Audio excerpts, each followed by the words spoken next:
Haya, tumerudi hapa. Mesha tuangazie mchezo namna ambavyo ulikuwa. Pamba hali inaendelea kuwa ngumu upande wao. Japo mchezo unaofuata wanacheza mbele ya KenGold, miongoni mwa vilabu ambavyo tayari vimeteremka daraja kwenye ligi kuu. Nafikiri Simba amezingatia vitu ambavyo alikuwa amejiwekea. Cha kwanza ni kushinda mchezo. Cha pili wasidondoshe alama 3 katika kila mchezo ambao wao watakuwa wanacheza.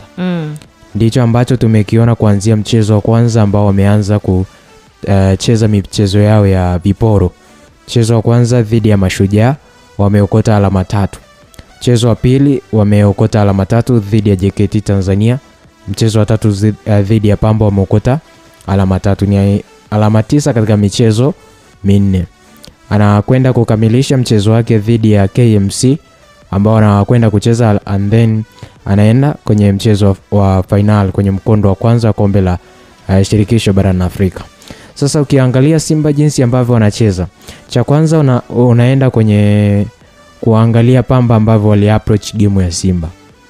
Pamba hawakuheshimu Simba, sababu mpaka unafungwa idadi kubwa ya magoli ukuwaheshimu wapinzani wako. Aina ya makosa ambayo umeyafanya ndio ambayo yanapelekea wewe kuadhibiwa kwa idadi kubwa ya magoli. Lakini ubora wa wachezaji wenu ulikuwa huko kwenye kiwango gani kwa siku husika? Pamba kwa jana waliwaachia Simba kuonekana wao wawe bora, lakini wanazidiana. Kinachowafanya tena wanaonekana hivyo ni quality ambao walikuwa nayo Simba. Najua quality ya Simba ni tofauti na quality ya Pamba Jiji. Yes. Yaani ni vilabu hivi viwili ukiviangalia kwenye upande wa ubora walionao ni ubora ambao pengine hauwezi ukafanana, na unakuwa ni tofauti kutokana na aina ya madaraja ambao hizi timu zipo. Ukimwangalia Simba ni title contender wa ligi yetu, lakini Pamba anaweza asiwe hata title, akawa challenge contender ambaye ana challenge title vilabu ambavyo ni title contender katika ligi yetu. Lakini msimu ambao umekuwa kwangu mimi naweza nikasema umekuwa ambao sio bora kwa Pamba, lakini wao wanaweza wakajisifu kwamba ni msimu wao bora kutokana na eneo pengine ambalo wapo, na wao wenyewe ni msimu wao wa kwanza baada ya takriban miaka 20 na kwenye ligi. Lakini tulijua pengine labda watakuja na kitu cha tofauti zaidi cha kuwashangaza watu na kuwastajabisha, sababu sasa hivi wanachopambana nacho kwenye ligi wanapambana na matokeo ambayo yasio ridhisha kwenye timu yao. Wanapambana na matokeo ambayo yataweweka kwenye mstari mzuri, pengine wamalize ligi katika nafasi nzuri, na pengine katika salama zaidi ya wao labda wasicheze playoff, wawe katika ligi kuu. Na hii inaweza ikawa ni somo wao wenyewe kuelekea katika msimu unaokuja, kujua kwamba msimu unaokuja hawapaswi kucheza na kupata matokeo mabaya. Wanapaswa kucheza na kupata matokeo mazuri.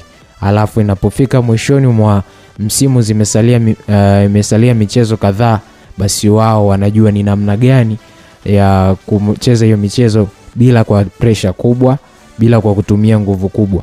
Yaani nguvu ambayo wanaitumia kumaliza ligi katika michezo kadhaa ambayo wamesaliwa nayo inaweza ikawa ni kubwa kuliko ambayo walianza nayo ligi na wakashindwa kupata matokeo ambao watu wengi walikuwa wanategemea kutoka kwao. Sawa, ni mchezo kati ya Simba dhidi ya Pamba, na unamwona Pamba akienda kupata matokeo mbele ya KenGold?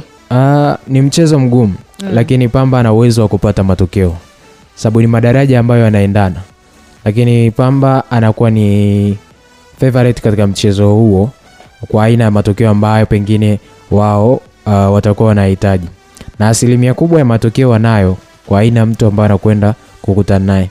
Wanapishana tu alama chache, lakini ubora ambao wamekuwa nao pengine Pamba hapa ndio anasifiwa kwamba yeye ni bora kuliko KenGold. Lakini KenGold wao wenyewe wachezaji ambao wanao sasa hivi hawahitaji kuwa kinyonge, wanataka kuonyesha performance ya hali ya juu. Kama kuna mtu ambaye anatupilia jicho aone kwamba kuna mchezaji gani ambaye pengine anaweza akamfaa ndani ya KenGold katika msimu unaokuja.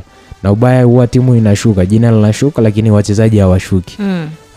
Wachezaji utawaona wanacheza kwenye vilabu vingine kwa sababu ndio maisha yao, lakini football ukiwa ndani ya uwanja lazima watu wanaangalia kwenye aina ya uchezaji ambao wewe uko na unacheza na mwalimu anaangalia unakuja kumofa nini pindi ambapo yatakupendekeza kusajili kwenye timu yake na ni kipi ambacho utaongeza. Na improvement kubwa ambayo mwalimu anategemea kuiona huwa sio kwenye mchezo.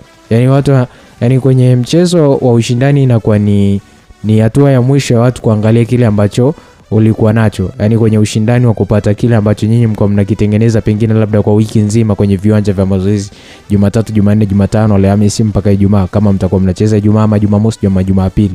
Sasa ubora wa timu unaanza kuanzia kwenye viwanja vya mazoezi. Ndio maana kuna wachezaji ambao unawaona hawapati nafasi. Sio kwamba mwalimu ana first lineup yake ambayo anaamini kwamba hii ndio itacheza msimu mzima. Ndio maana unaona kuna wachezaji huwa wanabadilika. Wanapobadilika ni kutokana na mwalimu kwenye viwanja vya mazoezi. Kuna mchezaji ambaye anamuonyesha kwamba ametrain vizuri, ameenda na maelekezo ya mwalimu ambaye alikuwa ameyatoa kwenye viwanja vya mazoezi.